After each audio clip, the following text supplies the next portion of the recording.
Hello students, this is Radhika Gaur again here, and today we are going to discuss 5th session of our chapter Chemical Reactions and Equations. This session number 5 includes displacement and double displacement reactions. Session 1 to 4 तक मैंने आपको क्या क्या बताया? मैंने आपको बताया what are chemical and physical changes, मैंने आपको बताया what are chemical reactions, मैंने आपको chemical equations के बारे में क्लियर किया और ये भी बताया दैट जो केमिकल रिएक्शंस हैं उसके टाइप्स कौन कौन से होते हैं. Also in fourth session we have already discussed about two types of chemical reactions, that is combination reaction and decomposition reaction. In this session we are going to discuss about displacement and double displacement reactions. कौन सी displacement और double displacement reactions के बारे में हम इस chapter में इस सेशन में डिस्कस करने वाले हैं, क्योंकि दो रिएक्शंस के बारे में हम ऑलरेडी कर चुके हैं, that is combination and decomposition reactions के बारे में हम ऑलरेडी स्टडी कर चुके हैं. So let's start. The first thing is that what are displacement reactions.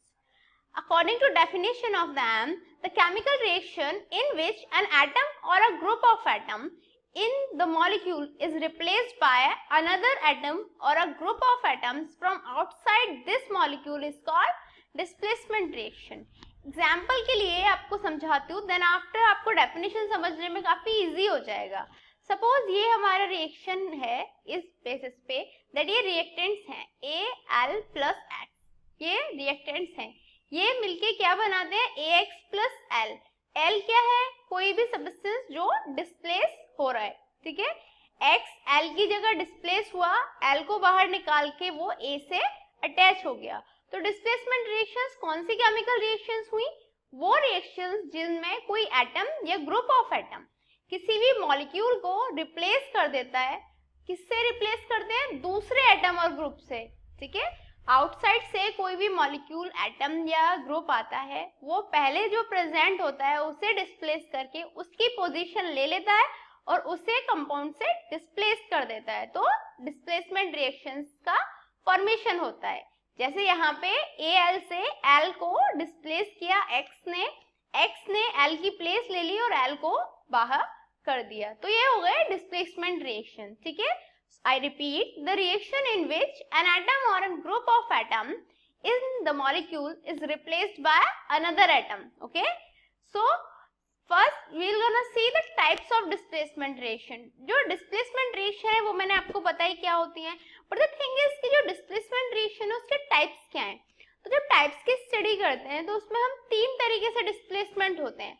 First displacement जब होता है when a more reactive metal displaces a less active metal. जो ज्यादा एक्टिव मेटल होता है वो क्या करता है? लेस एक्टिव मेटल को डिस्प्लेस कर देता है. और also some active non-metals displace less active non-metals. क्या होता है? जो एक्टिव non-metals होते हैं वो less active non-metals को डिस्प्लेस कर देते हैं. फर्स्ट टाइप हुआ जिसमें more active metal less active metal को डिस्प्लेस कर रहा है. दूसरा टाइप हुआ जिसमें मोर एक्टिव नॉन मेटल डिस्प्लेस कर रहा है लेस एक्टिव नॉन मेटल को, ठीक है. थर्ड टाइप हुआ when some metals displace a non metal. कुछ मेटल्स होते हैं जो नॉन मेटल को डिस्प्लेस कर देते. तो डिस्प्लेसमेंट कैसे हो गया? तीन टाइप से हो गया. अब इसको यदि हम वन बाय वन स्टडी करें, displacement of a less active metal by a more active metal, इसको समझने के लिए हम एक एग्जांपल लेंगे. When an iron nail is dipped in the copper sulphate solution, it is coated with copper. जब किसी आयरन नेल को कॉपर सल्फेट सॉल्यूशन में डालते हैं तो जो आयरन नेल होती है उस पे कॉपर की लेयरिंग आ जाती है, कोटिंग हो जाती है. कैसे होती है कि Fe की रिएक्शन जब CuSO4 के साथ करते हैं तो क्या करता है? Fe Cu को डिस्प्लेस कर देता है, FeSO4 बना लेता है और कॉपर अलग हो जाता है, ठीक है. सेकेंड टाइप आता है हमारा displacement of a less active non metal by a more active non metal. Metal के बारे में हमने पढ़ा, वहां पे क्या करा था? Fe ने Cu को डिस्प्लेस कर दिया था, तो जो मोर एक्टिव मेटल था उसने लेस एक्टिव मेटल को डिस्प्लेस कर दिया था. यहाँ पे बात आती है मोर एक्टिव नॉन मेटल और लेस एक्टिव नॉन मेटल, ठीक है.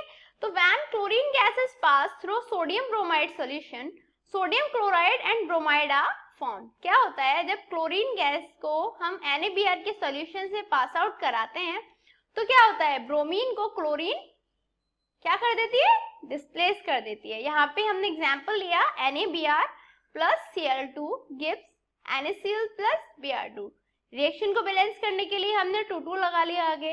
अब यहाँ पे हम देख सकते हैं NaBr में Br को क्लोरीन ने डिस्प्लेस किया और किसका फॉर्मेशन किया, सोडियम क्लोराइड का। तो ये किसकी वजह से हुआ, कॉज कि जो मोर एक्टिव नॉन मेटल था उसने लेस एक्टिव नॉन मेटल को डिस्प्लेस कर दिया। ठीक है, तो यहाँ पे क्या हुआ, that less active non metal is being displaced by more active non metal. Third चीज जो थी वो थी displacement of hydrogen from acids by active metal. Hydrogen को यदि हम एज अ नॉन मेटल मान लें, क्योंकि जो हाइड्रोजन है उसका एक कंफ्यूजन सा बना रहता है कि उसको मेटल ले या नॉन मेटल ले। अभी यहाँ पे हम हाइड्रोजन को ऐसा यदि नॉन मेटल लेके चले तो यदि हम देख सकते हैं the zinc reacts with dilute sulphuric acid, hydrogen gas is liberated and zinc sulphate is form. क्या हुआ, Zn की रिएक्शन H2SO4 से कराई। जिंक जो है वो मोर एक्टिव है देन हाइड्रोजन से, क्लियर, जिंक मोर एक्टिव है देन हाइड्रोजन से। तो क्या होगा, जिंक H2 को डिस्प्लेस कर देगा और ZnSO4 बना लेगा, H2 बाहर पास आउट हो जाएगा, वो लिबरेट आउट हो जाएगा। तो ये क्या हुआ, displacement of hydrogen from acids by active metals. Now the thing is what are double displacement reactions. मैंने आपको बताया ना डिस्प्लेसमेंट रिएक्शंस क्या होती हैं, जहां पे एक मॉलिक्यूल या एटम आउटसाइड से आके प्रेजेंट मॉलिक्यूल या एटम को डिस्प्लेस कर देता है और नए कंपाउंड्स का फॉर्मेशन करता है, वो डिस्प्लेसमेंट रिएक्शंस होती थी। अब आती है बात डबल डिस्प्लेसमेंट क्या होती है। तो double displacement reactions are those reactions in which two compound exchange their radicals. ठीक है, remember this thing, two compounds exchange their radicals. जो दो कंपाउंड्स होते हैं वो एक दूसरे के रेडिकल्स को चेंज कर लेते हैं to form two new compounds, और क्या होता है, दो नए कंपाउंड्स का फॉर्मेशन होता है। Therefore, double displacement reactions are also called double decomposition reaction. Decomposition का मतलब क्या होता है, टूटना, और यहाँ पे क्या होता है डबल डिस्प्लेसमेंट में, दो कंपाउंड होते हैं वो टूटते हैं और फिर दूसरों से आके जुड़ जाते हैं। एग्जाम्पल के लिए यहाँ पे AB प्लस CD रिएक्टेंट्स थे, यहाँ पे क्या हुआ, B डिस्प्लेस हुआ और D यहाँ पे A के साथ कंबाइंड हुआ, AD बन गया, और सेम C के साथ D यहाँ से डिस्प्लेस हुआ, B आ गया यहाँ पे और CB बन गया। AB प्लस CD जो रिएक्टेंट्स थे वो रिएक्ट करके क्या दे रहे हैं, AD प्लस CB, क्लियर। तो ये क्या हुआ, यहाँ पे डबल डिकम्पोजिशन हुआ, या फिर हम कह सकते हैं डबल डिस्प्लेसमेंट हुआ, जहाँ पे दो कंपाउंड्स ने अपने रेडिकल्स को एक्सचेंज कर लिया। So what are double displacement reactions? Those reactions in which two compounds exchange their radicals to form two new compounds. Clear? वो रिएक्शन जिनमें दो कंपाउंड्स एक दूसरे के रेडिकल्स को एक्सचेंज करके दो न्यू कंपाउंड्स का फॉर्मेशन करते हैं, उन्हीं को हम क्या बोलते हैं, डबल डिस्प्लेसमेंट रिएक्शन। अब जो डबल डिस्प्लेसमेंट रिएक्शंस होती हैं वो उनके भी तीन टाइप्स होते हैं। First is formation of precipitate, जो प्रेसिपिटेट होता है उसका फॉर्मेशन होता है। Second, evolution of gas, gas निकलती है। And third one is change of colour. ठीक है, तीन टाइप से होती है वो डबल डिस्प्लेसमेंट जिनमें प्रेसिपिटेट का फॉर्मेशन होता है, दूसरे टाइप के वो होते हैं जिनमें गैस इवोल्यूट होती है, और थर्ड टाइप के वो होते हैं जिनमें कलर का चेंज होता है। तो यदि वन बाय वन हम इनकी स्टडी कर रहे हैं तो फर्स्ट चीज आती है double displacement with the formation of precipitate. जो प्रेसिपिटेट हैं उनके फॉर्मेशन के साथ डबल डिस्प्लेसमेंट रिएक्शन कैसे होती है। When a solution of sodium chloride is mixed with solution of silver nitrate, a white precipitate of silver chloride is formed. क्या हुआ, जब हमने सॉल्यूशन लिया सोडियम क्लोराइड का, ठीक है, NaCl का सॉल्यूशन लिया और उसे मिक्स किया AgAlO3 के साथ, क्या हुआ, AgCl बना। कैसे, Na ने, ठीक है, Na ने यहाँ से Ag को डिस्प्लेस किया, NO3 के साथ कंबाइंड हो गया, NaNO3 बना लिया। वहीं पे Ag और Cl एक दूसरे के साथ कंबाइंड हुए और AgCl प्रेसिपिटेट फॉर्म किया जो व्हाइट कलर का PPT होता है, PPT फॉर प्रेसिपिटेट। क्लियर। तो क्या हुआ, ये प्रेसिपिटेशन के फॉर्मेशन के साथ में, प्रेसिपिटेट के फॉर्मेशन के साथ में डबल डिस्प्लेसमेंट रिएक्शन हुई। सेकेंड टाइप की जो डबल डिस्प्लेसमेंट रिएक्शन आती है वो है with the evolution of gas. जो गैस होती है वो लिबरेट होती है। When dilute hydrochloric acid is added to sodium carbonate, ठीक है, जब जो HCl है वो रिएक्ट करता है Na2CO3 के साथ, तो क्या होता है, डबल डिस्प्लेसमेंट रिएक्शन होती है। In this reaction carbon dioxide gas is produced. क्या हुआ, Na2CO3 के साथ रिएक्शन हुई HCl के साथ, क्या हुआ, NaCl plus H2O plus CO2 का फॉर्मेशन हुआ। CO2 हमारा गैस है, वो इवोल्यूट हो गया, तो ये किसका टाइप हो गया, double displacement with the evolution of gas. Clear हुआ। प्रेसिपिटेट के फॉर्मेशन के साथ हमने पढ़ लिया, इवोल्यूशन ऑफ गैस के साथ हमने पढ़ लिया। अभी हम पढ़ेंगे about change in colour. So double displacement with the change of colour. When hydrogen sulfide gas is passed through the blue solution of copper sulfate, a black precipitate of copper sulfide is formed. क्या होता है, blue colour का copper sulphate solution है, right, उसकी reaction हमने H2S के साथ कराई, ठीक है, हाइड्रोजन सल्फाइड के साथ।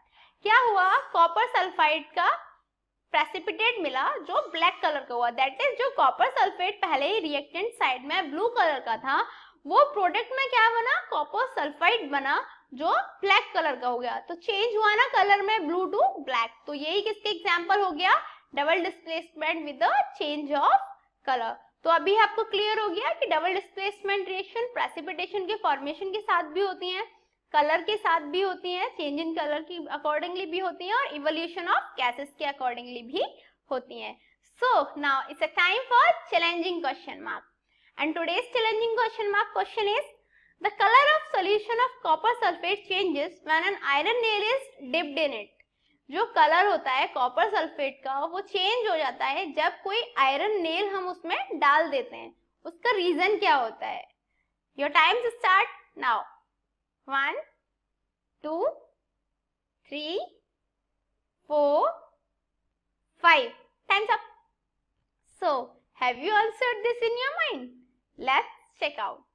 Actually it is because iron is more reactive than copper। मैंने आपको बताया जो Fe होता है वो Cu से ज्यादा रिएक्टिव होता है, therefore iron displaces copper from the solution of copper sulfate।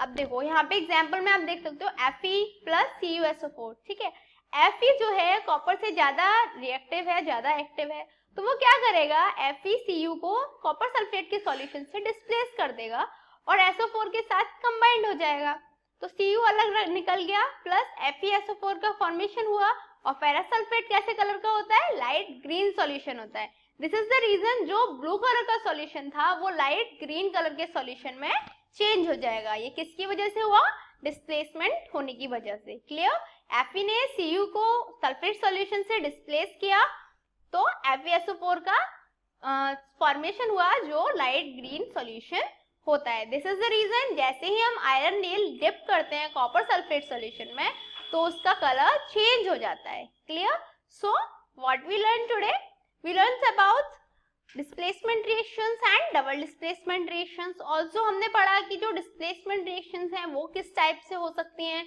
जो डबल डिस्प्लेसमेंट रिएक्शंस हैं वो किस किस टाइप से हो सकते हैं। In next sessions we are gonna discuss more about this chapter. Till then good luck.